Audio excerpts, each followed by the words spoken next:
Ce document est produit par l'Université Joseph Fourier Grenoble 1 en collaboration avec la région Rhône-Alpes et l'Université numérique francophone des sciences de la santé et du sport. Nous avons donc passé en revue les différentes étapes de la respiration qui vont permettre les échanges gazeux, les transports des gaz jusqu'aux tissus et inversement des tissus vers le poumon. Or, l'appareil respiratoire a aussi d'autres fonctions qui ne sont pas directement liées aux échanges gazeux que nous allons passer en revue. Mais d'abord, juste pour terminer sur cette fonction d'échange gazeux du système respiratoire. Donc la fonction essentielle est de permettre l'oxygénation des tissus, l'élimination du gaz carbonique et le maintien du pH à une valeur normale. Et cette fonction est appréciée au mieux par l'analyse des gaz du sang ou la gazométrie artérielle, qui est la mesure du taux d'oxygène, de gaz carbonique et du pH dans le sang. Alors, on prend du sang artériel en différents endroits qui sont représentés ici sur ce schéma, soit au niveau 1 de l'artère radiale, soit au niveau 2, au niveau de l'artère humérale, ou dans certaines situations un peu particulières, au niveau de l'artère fémorale en 3. Mais bien entendu, on pourrait prendre du sang artériel à n'importe quel niveau, il aurait toujours la même composition. Alors, là, il s'agit de chiffres qu'il faut connaître. Ça fait partie des constantes vitales de l'individu. La pression partielle en oxygène dans le sang artériel est de 12,6 plus ou moins 0,5 kPa. Et cette pression partielle en oxygène diminue avec l'âge. Donc après 60 ans, tous les 10 ans, on enlève 1,3 kPa. La PaCO2 est égale à 5,3 plus ou moins 0,3 kPa. Le pH est égal à 7,4 plus ou moins 0,02 et la saturation en oxygène, lorsque l'on la mesure de manière précise et non plus lorsque l'on l'estime avec une oxymétrie de pouls, doit être aux environs de 98%, en tout cas entre 94 et 100%. Mais à côté de cette fonction d'échange gazeux, l'appareil respiratoire a d'autres fonctions qui ne sont pas directement liées à ces échanges. Ils sont listés ici de manière non exhaustive. Sur le plan du comportement, on a la phonation, la déglutition, le hoquet, les rires, le bâillement, etc. L'appareil respiratoire a aussi une fonction de défense de l'organisme qui est très importante.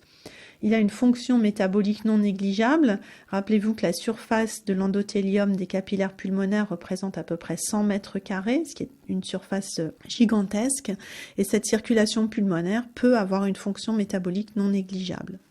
L'appareil respiratoire permet aussi de filtrer des molécules ou des cellules, voire des caillots sanguins, afin d'empêcher que toutes ces particules repartent dans la circulation systémique.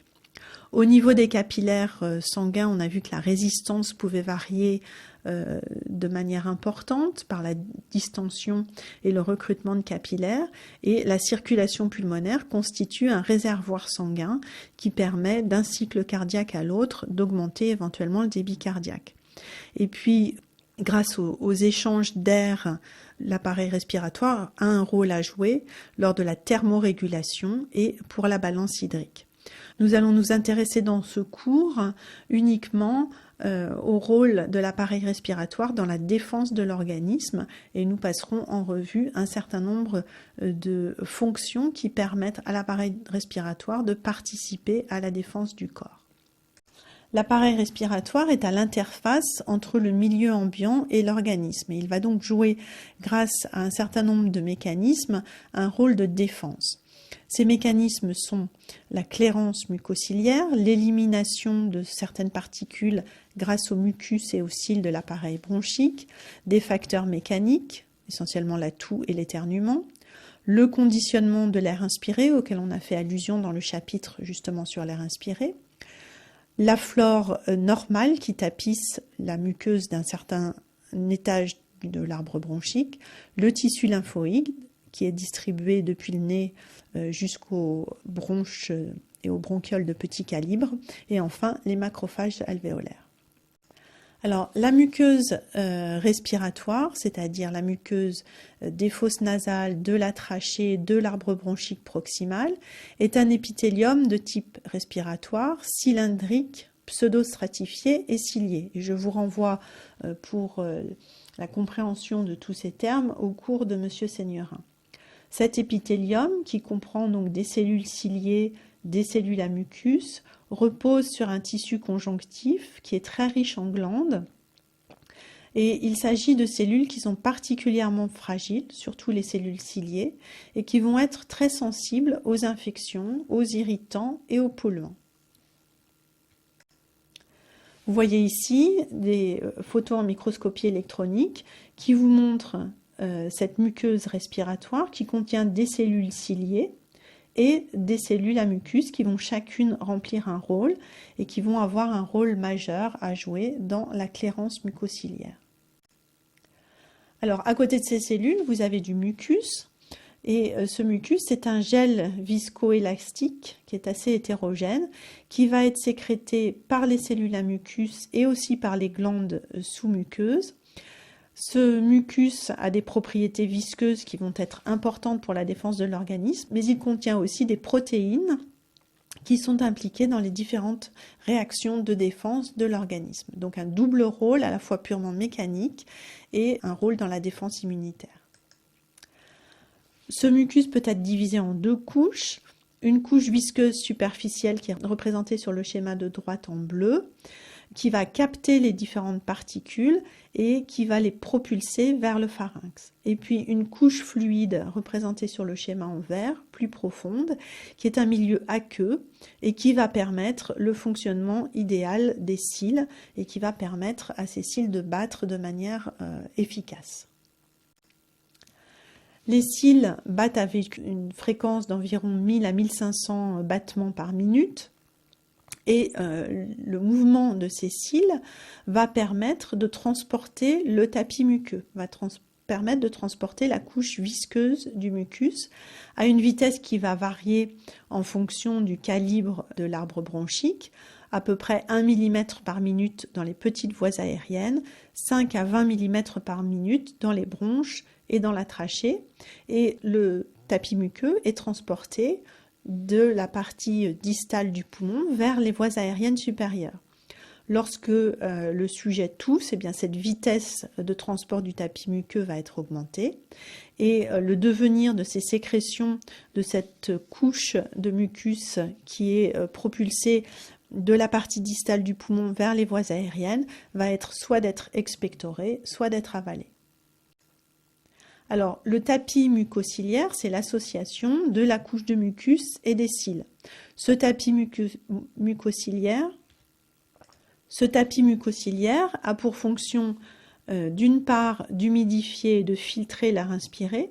Il va donc protéger la muqueuse respiratoire du dessèchement et il va aussi permettre le conditionnement de l'air inspiré, de l'humidifier et de le réchauffer. Et puis, il a aussi un rôle dans l'épuration bronchopulmonaire. Et ce que l'on appelle la clairance mucociliaire, c'est l'action combinée du mucus et des cils pour éliminer les particules étrangères. Les particules sont prises au piège dans la couche visqueuse du mucus et cette couche visqueuse de mucus est déplacée par les cils des cellules ciliées de la partie distale du poumon vers la périphérie, vers les voies aériennes supérieures. Alors, je vous ai dit que ces cellules étaient fragiles et il existe de très nombreuses anomalies du tapis mucociliaire. Ces anomalies vont toucher soit le mucus, soit les cils, soit les deux. Elles peuvent être congénitales ou au contraire acquises. Elles peuvent être transitoires comme au cours d'une rhinite infectieuse ou irréversibles. Elles peuvent être locales, ne touchant que le tapis mucociliaire de l'appareil respiratoire ou systémiques avec des anomalies des cils d'autres cellules. Les conséquences sont à la fois sur la fonction respiratoire du poumon et en particulier sur les propriétés résistives de l'arbre bronchique, mais aussi au niveau de la défense de l'organisme, puisque le tapis mucociliaire joue un rôle important à la fois dans l'humidification et dans l'épuration de particules inhalées. Eh bien, les anomalies du tapis mucociliaire vont avoir aussi des conséquences sur les défenses de l'organisme. Voici des exemples de ce qui se passe lorsque le mucus est anormal. Vous avez à gauche des coupes de bronches en bas chez un sujet normal. On voit la bronche qui contient de l'air. Et en haut chez un sujet atteint d'une mucoviscidose, qui est une maladie qui va entraîner à la fois des anomalies du mucus et des anomalies des cils. Et vous voyez que la lumière bronchique est totalement obstruée par du mucus. À droite, vous avez encore un bouchon muqueux qui va obstruer une bronche. Là, l'obstruction n'est pas totale parce qu'il s'agit d'une coupe de section dans laquelle les tissus se sont un peu rétractés, mais ce bouchon muqueux va obturer complètement l'orifice du conduit aérien et va empêcher tout simplement la ventilation pulmonaire. Lorsque les cils sont anormaux, comme c'est le cas ici, à gauche pour une infection par un virus, à droite pour une exposition au dioxyde de soufre, eh bien les cils anormaux ne vont pas battre correctement et ne vont pas pouvoir propulser la couche de mucus de manière adéquate. Au cours d'une infection virale aiguë, on va voir des anomalies avec des microtubules dans les cils qui sont soit éliminés, soit au contraire des microtubules supplémentaires, et ce type d'anomalie va se réparer spontanément. Là, ici, à droite, dans le cas d'une exposition au dioxyde de soufre, au lieu que les cils soient organisés de manière très précise et individualisée, les membranes des différents cils vont fusionner, et le cil, entre guillemets, beaucoup plus gros qui en résulte, ne sera pas fonctionnel et ne pourra pas participer à la clairance mucociliaire. Alors, cette clairance mucociliaire est aidée par un facteur mécanique qui est la filtration des particules étrangères inhalées. Et cette filtration va se faire par 3 mécanismes: l'impaction, la sédimentation et la diffusion. L'impaction concerne les voies aériennes supérieures et les molécules qui ont un diamètre de plus de 5 microns. Dans le cas de l'impaction, ces molécules qui sont inhalées avec un débit important vont aller tout simplement percuter la paroi des voies aériennes supérieures, s'impacter dans la couche de mucus qui recouvre les voies aériennes et finalement être éliminées de cette façon. Dans l'arbre trachéobronchique, et en particulier pour les particules qui ont un diamètre de 5 à 0,2 microns, c'est le phénomène de sédimentation qui va se produire avec des molécules qui, tout simplement sous l'effet de la gravité, vont aller finalement s'incruster dans la couche de mucus et seront éliminées de cette manière-là. Et puis, pour les molécules de très petit calibre, d'un diamètre inférieur à 1 micron, les mécanismes d'impaction et de sédimentation ne vont pas permettre l'épuration et un certain nombre de ces molécules vont arriver jusque dans les alvéoles. Et là, par un simple phénomène de diffusion aléatoire, avec des mouvements aléatoires des molécules, eh bien, ces molécules vont finir par être en contact avec l'épithélium alvéolaire et là vont la plupart du temps être phagocytées par des macrophages. Alors voilà un exemple de ces poussières. En haut à gauche, des poussières de charbon, vous voyez, qui ont une forme globulaire. Et puis en bas, des fibres d'amiante qui ont une forme allongée. Et bien qu'elles soient d'un diamètre bien supérieur qu'elles aient une taille bien supérieure à 1 micron, du fait de leur forme aérodynamique, elles vont pouvoir pénétrer jusque dans les alvéoles. Donc ça, il s'agit de particules inhalées qui sont néfastes pour l'organisme. Mais les différents mécanismes dont je vous ai parlé peuvent aussi être mis à profit en thérapeutique. Et ce sont tous les aérosols et toutes les inhalations qui permettent à des molécules médicamenteuses, pharmacologiquement actives, d'aller tapisser la muqueuse, soit des voies aériennes supérieures, soit des bronches, soit éventuellement même des alvéoles. Alors, ces facteurs mécaniques comprennent aussi le réflexe de toux et le réflexe d'éternuement. Le réflexe de toux est provoqué par une stimulation soit mécanique, soit chimique, avec des récepteurs qui sont en fait disséminés tout au long de l'arbre respiratoire, pharynx, trachée, grosse bronche, mais aussi au niveau de la plèvre et du diaphragme. La voie afférente est le nerf vague, le 10, avec un centre bulbaire de la toux, qui va pouvoir être informé par le 10 de l'état des récepteurs périphériques, mais aussi des informations qui viennent directement du cortex. La voie efférente se fait par les motoneurones respiratoires, les motoneurones à la fois des muscles inspiratoires, diaphragme et intercostaux externes, mais aussi expiratoires, intercostaux internes et muscles expiratoires abdominaux. Alors, qu'est-ce qui se passe pendant un réflexe de toux? On a d'abord une inhalation profonde avec un sujet qui va augmenter son volume pulmonaire jusqu'à la capacité pulmonaire totale. Ensuite, une expiration forcée d'abord à glotte fermée. Et puis, on a une ouverture brutale de la glotte avec une expiration bruyante, avec un haut débit qui se fait par la bouche. Donc, je vous invite à tousser pour pouvoir suivre ces différentes étapes. Une inspiration profonde, une expiration forcée mais qui ne fait pas sortir d'air parce que la glotte est fermée, une ouverture brutale de la glotte et une expiration bruyante. Vous voyez ici sur la partie la plus à gauche du schéma l'effet de ce réflexe de toux sur le calibre de la trachée. La trachée est composée d'un anneau de cartilage qui ne peut pas se déformer et d'une paroi postérieure qui est faite de muscles et de tissu conjonctif qui, elle, peut s'invaginer et diminuer le calibre de la trachée. Et le fait d'augmenter de manière très importante le débit aérien au niveau des voies aériennes inférieures de gros calibre et au niveau des voies aériennes supérieures va permettre d'accélérer le débit du tapis mucociliaire et donc d'expulser de manière plus rapide le tapis muqueux de l'appareil respiratoire. Le réflexe d'éternuement est un peu similaire, avec là aussi des stimulations chimiques ou mécaniques qui vont aller stimuler des récepteurs de la muqueuse nasale. La voie afférente se fait à la fois par le nerf olfactif et par le nerf trijumeau. Il y a aussi un centre bulbaire de l'éternuement, avec pour la voie efférente, toujours une voie qui implique les motoneurones respiratoires, à la fois des muscles inspiratoires et expiratoires. L'éternuement est assez similaire à la toux, avec une inspiration profonde jusqu'à la capacité pulmonaire totale, une expiration forcée à glotte fermée, une ouverture brutale de la glotte et une expiration bruyante à débit rapide qui se fait essentiellement par le nez, mais aussi éventuellement par la bouche. Alors, un autre facteur très important dans la défense de l'organisme, auquel on a déjà fait allusion, est le conditionnement de l'air inspiré. D'une manière générale, par rapport à l'air alvéolaire, l'air qui est inspiré est froid et sec. Et c'est au niveau des voies aériennes supérieures, au niveau de la muqueuse respiratoire, que l'air va être saturé en vapeur d'eau et va être réchauffé jusqu'à la température corporelle.